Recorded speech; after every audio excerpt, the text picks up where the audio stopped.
Next month marks 4 years since 12-year-old Tamir Rice was shot and killed by a Cleveland police officer. That officer was responding to reports of a black male threatening people at a park with a gun. And it turned out Rice was playing outside a rec center with a toy gun. But yesterday, 100 miles south of Cleveland, a Columbus police officer was responding to reports of 2 young black men allegedly waving a gun. And when that Officer Peter Casuccio, arrived on the scene, he did not shoot. Instead, he tried a different approach that ended with a really important lesson, and it was all caught on his police body camera. Watch this. Here's the thing. Are you scared? Yes, sir. Okay. You know why you should be scared? Yes, sir. This is getting kids killed all over the country. That thing looks real, bro. I'm so sorry. You should be sorry, and you should be scared. Do you think I want to shoot an 11-year-old? Do you think I want to shoot a 13-year-old? I could have killed you. I want you to think about that tonight when you go to bed. You could be gone. Again, that officer, Peter Casuccio with the Columbus Police Department, is with me now. Officer Casuccio, thank you so much for just being with me. And what a lesson for those 2 boys. I read that you said you went into dad mode. How do you mean? Yeah. So I'm a dad.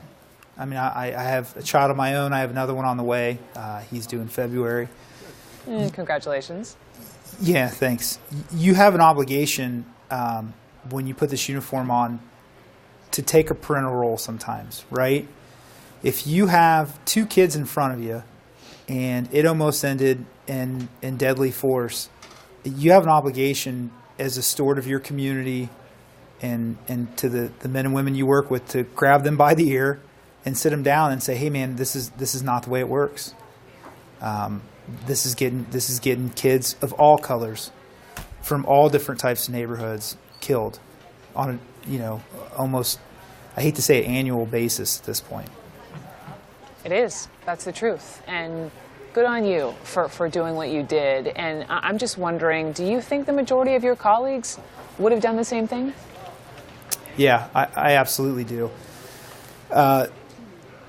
These types of encounters are not uncommon. BB guns, pellet guns, toys, and other replicas are readily available to kids all across the country. Unfortunately, as a young adult, you don't always understand the gravity of your decisions, right? You think that you might just simply be playing with your friends, or you're going to show off, or something you've seen on TV.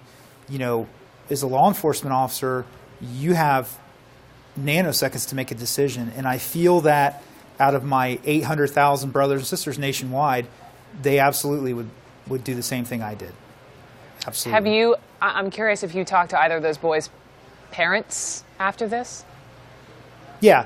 So actually both parents responded. Well, the mother of the 13-year-old responded to scene. He was actually on his way home from a football game. I mean, if you want to talk about how tragic things could have been, that's how tragic they could have been, right? Here's a 13-year-old kid who just finished playing a football game and then is in a deadly force encounter with a police officer. His coach actually stopped. And I spoke with him briefly, and then coach called mom, and mom responded to the scene and took the young man home from there. And the 11-year-old was, believe me, more than happy to walk home by himself afterwards. And I told him, "No, you're coming with me. We're going to go talk to mom about this." I think that mom needs to know what happened. And yeah, she does. She does. And, not only did you do this, I do want to ask you before I let you go about Cops and Barbers. It's a community program. You started with your barber. What are you guys doing? Yep. So Cops and Barbers is a program we do every fall. We take 20 kids this year. We're hoping to grow it next year. We eventually hope for it to be nationwide. You pair police officers with barbers in the inner city. Right before young men go back to school, we get them a haircut, and we provide them with the basic school supplies. The theory behind it is to give them a little confidence and help make them successful, because that's kind of what it's all about. We need more Peter Casuccios in the world. Officer Casuccio, thank you so much.